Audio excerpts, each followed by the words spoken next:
Let's talk about Brock Purdy and the San Francisco 49ers. The 49ers just a couple of years ago went to an NFC Championship game with Brock Purdy in his rookie season. And the year after that, they went to the Super Bowl, and unfortunately, they lost to the Kansas City Chiefs. And they finished this season by being 6-11. But it wasn't all on Kyle Shanahan. This team dealt with a lot of tragedy off the field, and they dealt with a lot of injuries on and off the field. Today, I want to talk about what the San Francisco 49ers should do moving forward and why the future could still be bright with this organization. But the biggest elephant in the room is Brock Purdy. He's going to be up for a contract extension sooner than later. They don't get to exercise a fifth-year option in this situation. And you may ask yourself, why not? Only first-round picks get that option. Brock Purdy was not a first-round pick. He was the last pick in the NFL draft. Therefore, you're going to have to pay him sooner than other quarterbacks may have gotten paid in the past. And that's okay, in my opinion. Brock Purdy has proven that he is a top quarterback in this league. And you can say that he is a system quarterback. And at the same time, I will argue with this. Isn't that what you want your quarterback to do? Well, is operate in the system that he is in.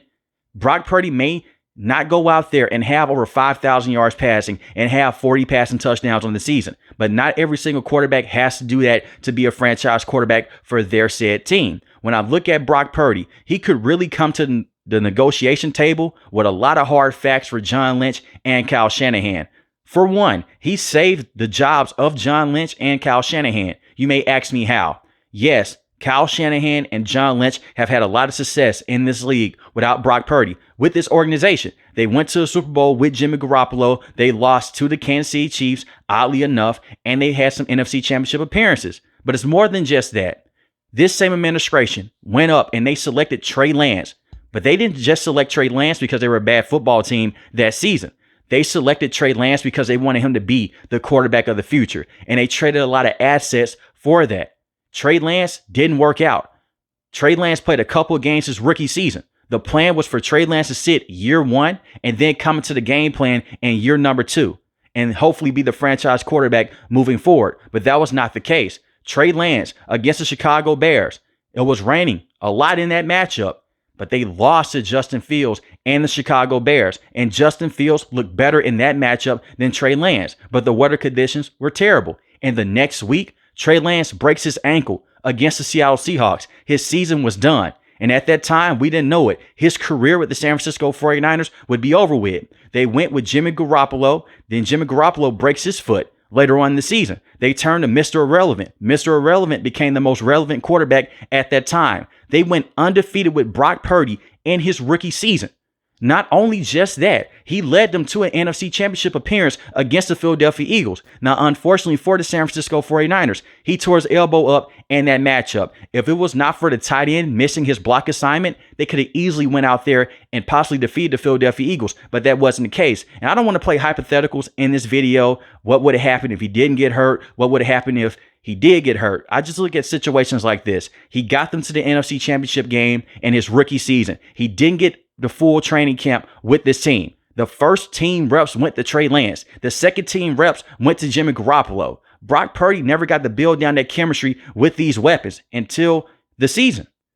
And then when you look at it from this situation, the next year, they defeated the Philadelphia Eagles in the regular season, and they went to the Super Bowl, the season we just moved off of. And unfortunately, they lost to the Kansas City Chiefs yet again in the Super Bowl. And you could easily make the case and say, hey, Brock Purdy should not be paid if he had a terrible game. But he didn't have a terrible game. Brock Purdy actually looked very good in that Super Bowl. And Brock Purdy kept him in that game. Their defense on the back end of the game, especially in overtime, was one of the main reasons why they lost that football game. Now, I have more to say about this defense in the next couple of minutes. But when I look at Brock Purdy, you should go out there, you should pay him. Does he have the size of a Josh Allen? No. Does he have the speed of a Lamar Jackson? No, he doesn't. But every quarterback is not going to be like those guys. They have God-given abilities. When I look at Brock Purdy, he's accurate as hell inside the pocket. His anticipation and his poise. Will he have a bad game like how he had against the Kansas City Chiefs in the regular season? Yes, he will. But he was missing his best player on the offensive end and Christian McCaffrey. Brock Purdy deserves to be paid a lot of money, and he deserves to be in the conversation of a top quarterback in this league. If Justin Herbert, and no disrespect here, if Justin Herbert, Jordan Love, and also Trevor Lawrence, they're getting paid a lot of money, and they haven't even sniffed an AFC championship game or even or even an NFC championship game for the Packers' sake with Jordan Love, and they're getting paid $55 to $60 million per year, Brock Purdy deserves to be paid more because he has been in those games and he has been to a Super Bowl in his career. But that's enough of Brock Purdy. I want to talk about what else happened with this team this season because they dealt with tragedy on and off the field. Like I mentioned before, Ricky Pearsall got shot before the season even started. He was dealing with injuries coming out of college.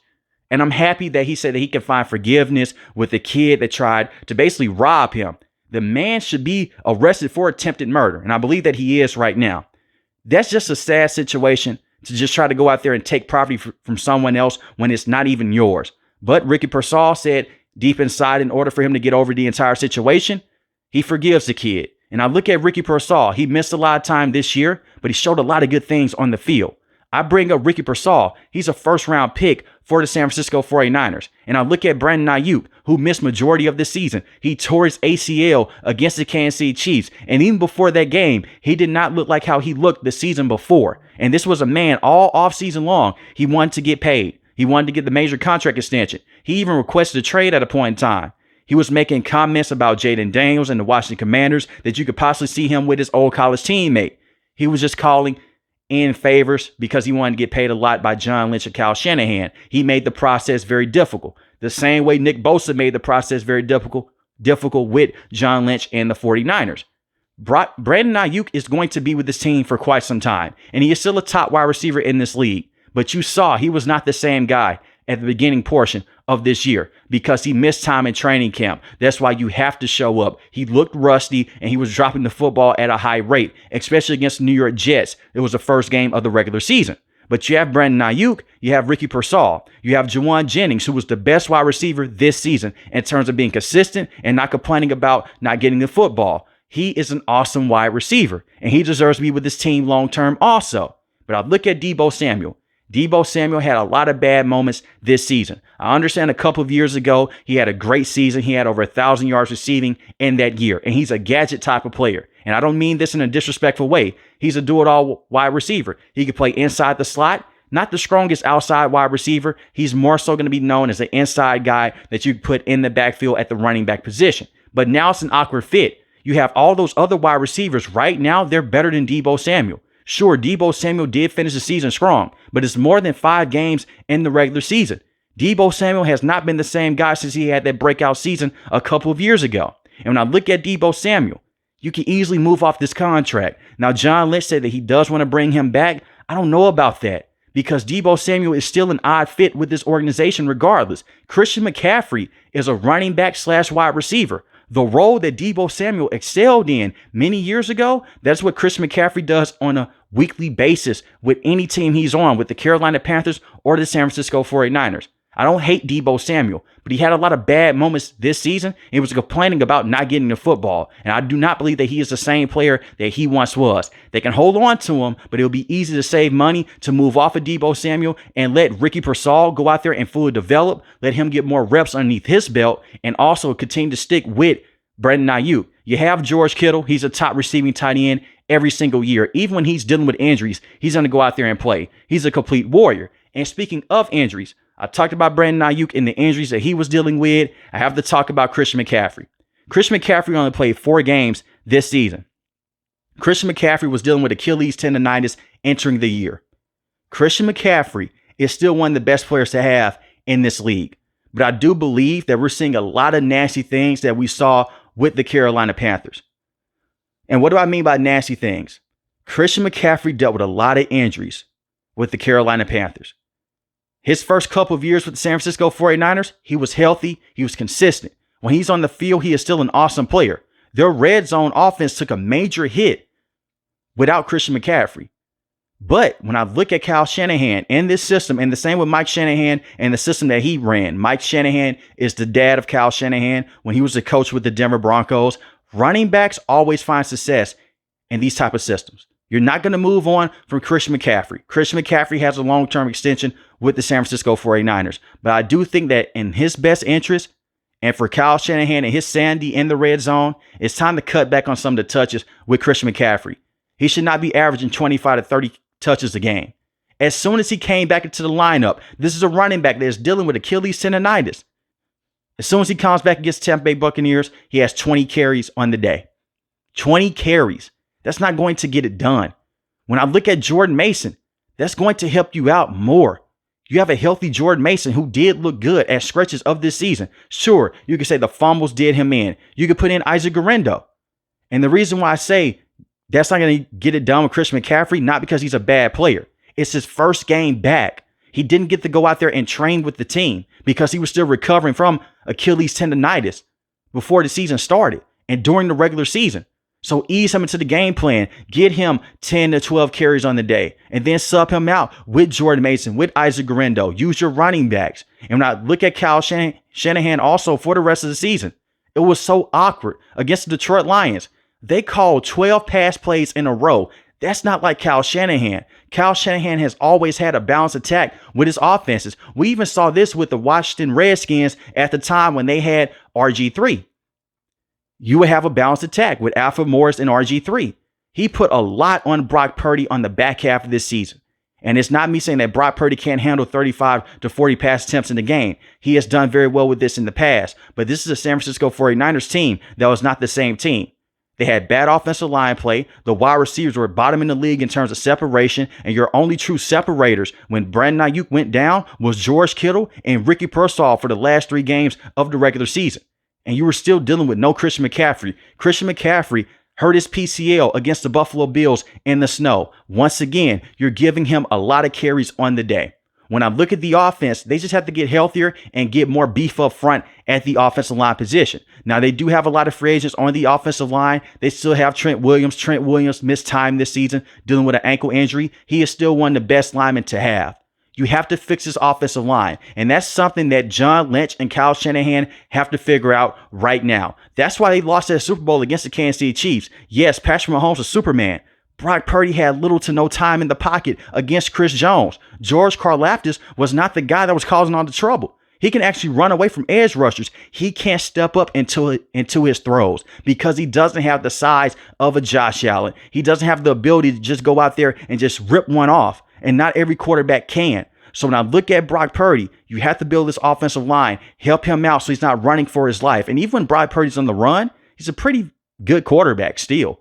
But go out there, build the offensive line. You'll get more spacing in front with Christian McCaffrey, with Jordan Mason, Isaac Guerrero, whoever the backup running back is, and you will be okay. So now look at the offense. If they're fully healthy, they're still going to be fine. They're going to be a top unit in this league. And when I look at this division, yes, you worry about the Los Angeles Rams. The Arizona Cardinals, they are on the come up. And I look at the Seattle Seahawks. They're going to be a tough team moving forward. But there is no reason to why the San Francisco 49ers, with the talent that they have, can't be in the same conversation. Now, I mentioned earlier in this video, the defense was one of the reasons why they lost their Super Bowl against Patrick Mahomes and crew. The defense hasn't been the same since DeMeco Ryans. The defense hasn't been the same since Robert Saleh. Robert Saleh, DeMeco Ryans, excellent defensive minds. DeMeco Ryans right now is killing it with the Houston Texans as a head coach. Shout out to him. And I look at Robert Saleh. There's a chance you could bring him back. But I was reading a lot of reports today. It's a chance that he may take the job to become the head coach with the Jacksonville Jaguars. Regardless, Kyle Shanahan should be on the phone with Robert Saleh. Try to bring him back because your defense will never be the same if you can't go out there and find the right defensive coaching. We have seen Steve Wilks. Steve Wilks was a better defensive coach than Nick Sorensen. Nick Sorensen right now is still with the coaching staff. He's no longer the defensive coordinator. Which puts a lot of interesting things into play here. Kyle Shanahan can't figure out the defensive side of the ball. They have good talent with Nick Bosa. They have a good linebacker in Fred Warner, who's one of the best at his position. In my opinion, he's the best at that position. You have Charvarius Ward and you have Renardo Green. So you have a lot of good players on this defense. The problem is the defensive play calling is not the same. When you look at DeMeco Ryans, they coach through the front 7. You look at Robert Saleh, they coach through the front 7. Nick Sorensen, he was a linebackers guy. He wasn't going to go out there and coach through and get your pass rush up front. And Nick Bosa hasn't been the same player. Not me saying that Nick Bosa is not a good football player. He's still one of the best pass rushers to have in this league. But it's a technique to go out there and get him those free rushes like how he got with Robert Saleh and how he got with DeMeco Ryans. You need to find a guy that will go out there and run different twists, different stunts up front. And they're missing that right now with their defense. Statistically, their defense was not bad this year, but they could not get off the field when it mattered the most. And they were dealing with injuries. I look at Hufanga. He hasn't been the same player since he tore his ACL. Not a bad football player, but can he stay healthy long term? And do you want to bring him back? I would say yes, because just a couple of years ago, he was a top safety in this league. And when I look at Dre Greenlaw, I am concerned about this. Dre Greenlaw only played a couple of games this year. He missed majority of the season recovering from that Achilles injury that he suffered in the Super Bowl. But his season was cut short yet again because of a calf injury that he suffered. And they tried to go out there. They signed Devondre Campbell. Devondre Campbell pulled one of the weakest moves that you could pull for a football player. He did not want to check into the game against the Los Angeles Rams Thursday Night Football. So instead of cutting him, they went out there and they suspended him for the rest of the season. And you may ask yourself, why not just go out there and fully cut him? You owe him all his money up front. By suspending him, you can hold some of that money back and you can punish him. I doubt that he will ever play in this league again, but we will see. And you have Leonard Floyd, who was a very good pass rusher alongside Nick Bosa. But the pass rush game hasn't been the same. You need to find a very good defensive coordinator that can go out there and coach through the front seven, create chaos up front, and put a lot of pressure on the quarterback so then your secondary can benefit on the back end, because you have Renardo Green, you have Lenore, you have Travarius Ward, very good football players. And Travarius Ward missed time this season because of the death of one of his children. And that's a sad thing to hear about. And my prayers are with him and his family. And when I look at it from that situation, all the tragedy with Ricky Pearsall getting shot off the field, missing time his rookie season, Travarius Ward in the situation with his child. And I look at Trent Williams. He also had a similar situation with his kids. It's just unfortunate. So they dealt with a lot of bad luck off the field and on the field. This 1 year may be an outlier for the San Francisco 49ers, but they have to go out there and figure out this defense. And that starts with coaching. And they have to go out there and find a balanced attack between Brock Purdy and Christian McCaffrey. You sign Brock Purdy long term, in my opinion. You see what you have with this roster going forward. Eventually, you're going to have to move off of some of these veterans. I look at Trent Williams. Trent Williams is great, but you need to go out there and bring in another tackle to play alongside him or even to play behind him to take over that position. And that's easier said than done. But when I look at the San Francisco 49ers, the one thing that John Lynch got right when he first became the general manager was drafting a lot of linemen, offensive linemen, defensive linemen, getting those guys up front, building through the trenches. That is what the San Francisco 49ers should continue to do. I feel like they have lost their way over the last few years. Instead of focusing on the trenches, they're now focusing on skill positions, and that's fine. But when I look at the Shanahan system, running backs, you're going to be okay. Wide receivers, you're going to always be okay as long as Brock Purdy can put the football to where he needs to put it. For this specific team, you focus on the trenches. You try to bring in the best linemen possible, offense and defense. You run it back with this roster and you see what you have. Because I do believe that this is still a Super Bowl contending roster. But in terms of going out there and just outright winning a Super Bowl, I don't know if Kyle Shanahan can go out there and beat Andy Reid and the Chiefs. I really don't. We have seen this movie over and over again. We've seen it in the regular season. We've seen it in the Super Bowl. I don't think that he can. He just always gets outcoached by Andy Reid and the coaching staff. But when I look at the NFC, your top dogs are the Philadelphia Eagles, right? You can say the Minnesota Vikings, the Los Angeles Rams, right now the Detroit Lions. They're another tough team that you have to worry about. The Washington Commanders, they're on the come up. But when I look at this talent with the 49ers and I look at this head coach, you should be okay long term. And Brock Purdy has also dealt with injuries because your offensive line hasn't been good. He dealt with that back injury because he was getting sacked and beat up a lot this season. And this is a quarterback that has solid mobility. Imagine if he was a scarecrow inside that pocket. But let me know in the comment section below, how do you guys feel about the San Francisco 49ers and what should they do moving forward? If you're new to the channel, hit the subscribe button. If you like the video, hit the like button. Most importantly, when each and every last one of you guys stay safe, stay positive. Thanks for the video, guys. God bless. Peace.